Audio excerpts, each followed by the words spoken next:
అపవాది ఎప్పుడైతే నిన్ను ఒక ఇచ్చతో నిన్ను పడేస్తాడు, ముఖ్యంగా విశ్వాసి, నువ్వు ఎందులో పడతావు తెలుసా? ట్రాప్లో పడతావు. ఎవరితోనో చెప్పగలుగుతావా?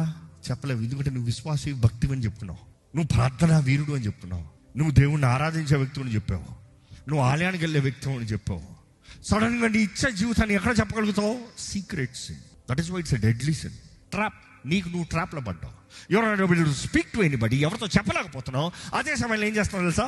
రహస్యంగా యు ఆర్ ఫీలింగ్ గిల్టీ, దేవుడితో మాట్లాడతలేదు, చేయకూడదని చేస్తూ దాంట్లో బంధించబడిన స్థితిలో ఉన్నావు. ఈరోజు ఇటువంటి వ్యక్తుల నా స్వరాన్ని మీరు వింటున్నారంటే మీ కొరకు రక్షకుడైన యేసు ఉన్నాడు. ఆయన ఆత్మశక్తి ఉంది. నీ ఊబిలో నీకు బయటికి తీసుకొచ్చి నీకు విడుదలనిచ్చి ఆయనకి దగ్గరగా, ఆయన సొత్తుగా పాపాన్ని తరిమి కొట్టేవాడికి యేసు ప్రభు నిన్ను మారుస్తానికి ఆశపడుతున్నాడు అన్నమాట ధైర్యంగా తెలియజేస్తున్నా. బట్ దెన్ నువ్వు ఏ స్థితిలో ఉన్నావో పరీక్షించి తెలుసుకో. ఎగ్జామిన్.